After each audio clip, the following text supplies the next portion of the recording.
Welcome to Todos Cafeteros. Today was the draw of the FIFA Sub-20 Women's World Cup that will be held later this year, 2024, in Colombia. If you're interested in learning about the tournament, about the groups, again, those were drawn today, and how to get tickets, stay tuned. I got all that information for you here.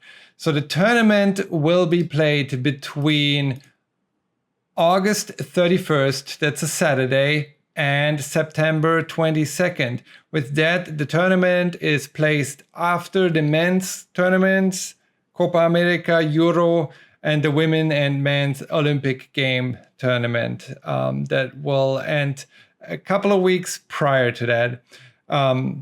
Also, the Colombian men's national team's big game World Cup qualifier against Argentina will be played on September 10th, which is right between group stage and round of 16 for the Women's World Cup here. However, it's on a rest day, so it doesn't interfere with the tournament itself. So with regards to the schedule, I think they did a great job of placing this tournament. With regards to when the games are played and how they are played, we'll review that in a second. But I think they have a good approach, a good idea here of what they're going to do. More about that once we actually talk about the groups. So Colombia as a host was set to lead Group A. So in position A1 in Group A, Colombia. There is a total of 6 groups with 4 teams each. So for the first time ever, there will be 24 nations competing. So that's up from 16 in the previous Sub-20 World Cup to now 24 teams. Again, that makes it a little bit difficult to determine how teams are going to qualify for the knockout round. So you have a situation where now you can finish third in your group and you still be qualified for the round of 16. But we'll look at that at a later point. So who's joining Colombia in Group A? There was a slight scare at first because Brazil was drawn into Group A when their name came up. But 2 nations from the same confederation can't be in the same group. So Brazil and Colombia being from CONMEBOL. Brazil. Don't worry. Brazil is part of CONMEBOL, so Brazil is not going to be playing against Colombia in this first opening match. Of this year's CONMEBOL Under-20 Sudamericana, one of just 4 teams that have qualified for 11 editions of this tournament. Y no se une a Colombia, sino que se une a Francia. It is not going to be playing against Colombia, but it's going to go to Group B, please.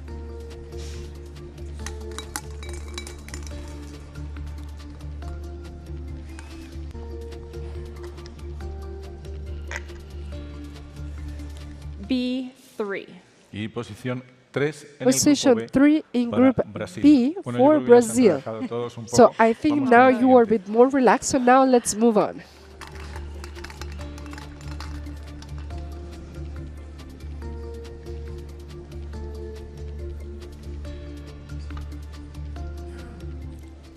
México. Y tenemos a México, el Tri. They will bring plenty of confidence into the 2024 global extravaganza, having won the CONCACAF Women's Under-20 Championship in the Dominican Republic last year, clinching glory with a 2-1 victory over the USA in the final. Y en este caso, sí que será adversario and in this case, it is going to be an adversary to Colombia in Group A because it belongs to a different region.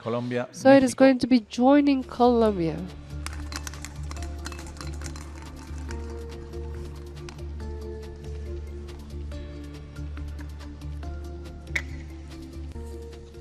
A4. Y posición 4 Position 4 for Mexico in Group A. So Group A has Colombia, Australia, which is Colombia's opening game, Cameroon and Mexico. Mexico took Brazil's spot when Brazil moved to Group B, and then Mexico came up in A4. Again, the slots were drawn separately. A2, 3, and 4, that order is not determined by which pot those nations were in, but rather also based on draw. Group B, now with France, Canada, Brazil, and Fiji, I think it's pretty clear who are the favorites in here.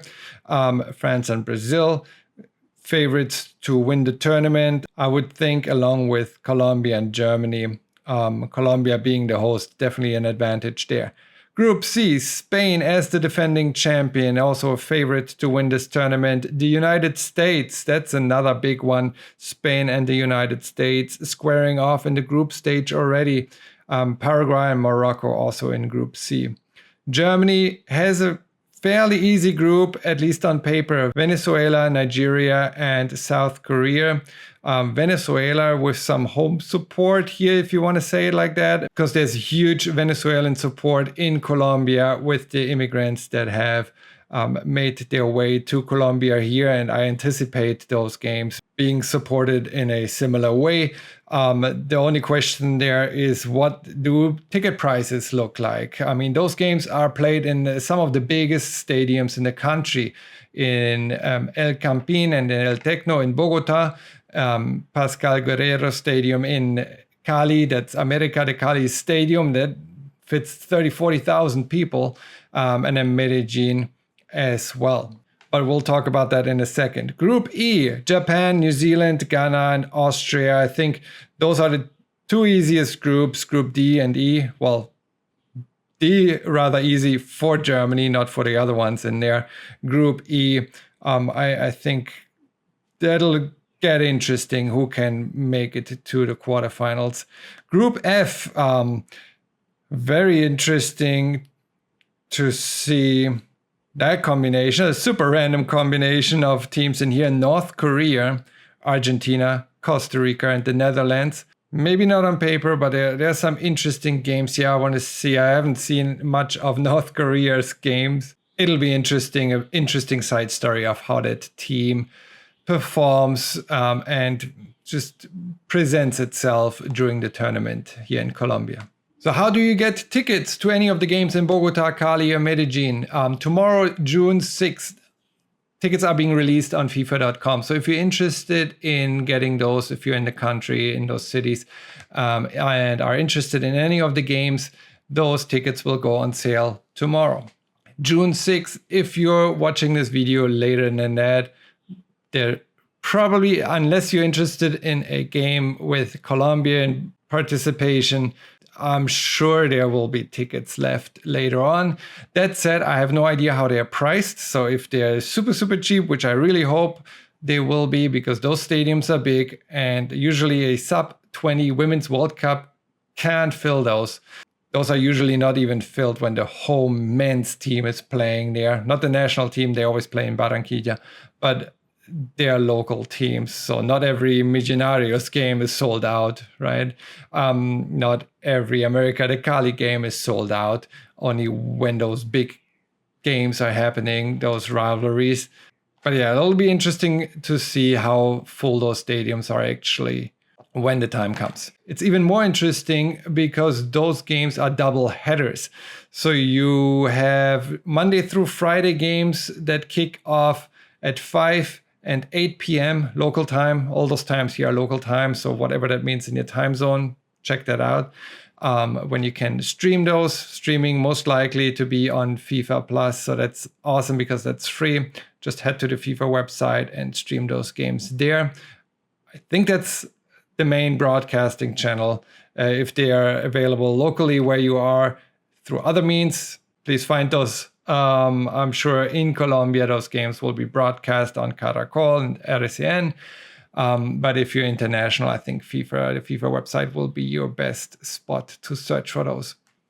On weekends, the Saturday and Sunday group games kick off at 3 p.m. and 6 p.m. locally. And then again, each double header is in the same stadium. So you have opening day, Bogota El Campín Stadium. You have the first game that kicks off at 3 p.m. between Cameroon and Mexico.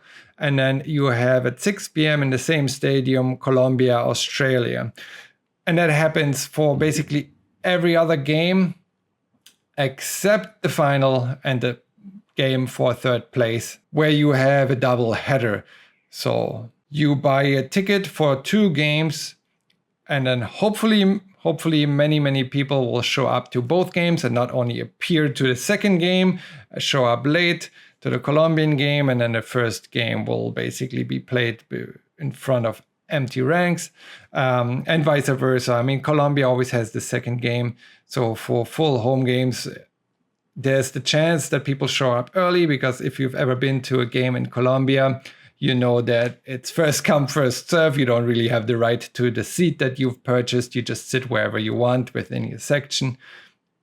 And that's why people show up early, so they have the best seats. For games, other games where, for example, Germany might be playing the first game, I hope enough people that are interested in that game stay for the second game as well. So you have the crowds kind of being there for both games instead of one game being completely disregarded. What's interesting here is that'll stay true for the round of 16, quarterfinals, and even the semifinals, all double headers in the same stadium. So the semifinals on September 18th kick off at 4:30 and 8 p.m., both in Cali in the same stadium. Get 2 for the price of 1. In the group stage, that could be a curse if you're really not interested in seeing Fiji playing Canada or North Korea playing Costa Rica. But at the semifinal stage, I would assume that you're actually there because you like to watch the games and not your specific team. Regardless, I'm super hyped for this tournament. I hope they will broadcast all those games as widely as they can. I really hope that all of those games will be available on FIFA Plus, so we can tune in. Again, on the Colombian side, this is a sub-20 tournament, which means Linda Caicedo, Ana Maria Guzman, those are eligible to play. I hope they are participating in this tournament. They'll be there and healthy, and we get some more action after last year's World Cup. I think everyone is just very hyped for those players and to see what the next generation of young female players brings to the table. So I'll make a video closer to the tournament just to go over teams specifically. Mostly interested in the Colombian and German team for obvious reasons.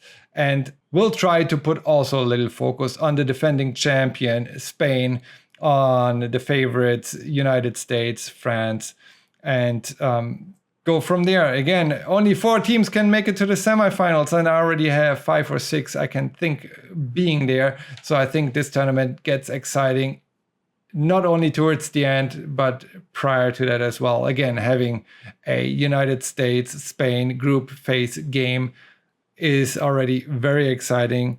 Brazil against France, also a highlight game here. More to come. I want to say thank you for watching. Stay tuned, and I hope to have more content with regards to this and other tournaments soon. And subscribe to the channel so you don't miss when this tournament actually kicks off, in case you're missing it, because again, I don't anticipate this to be communicated and be that present in mainstream media. So if you're interested in the FIFA Sub-20 Women's World Cup in Colombia 2024, subscribe, stay tuned, and I'll see you then.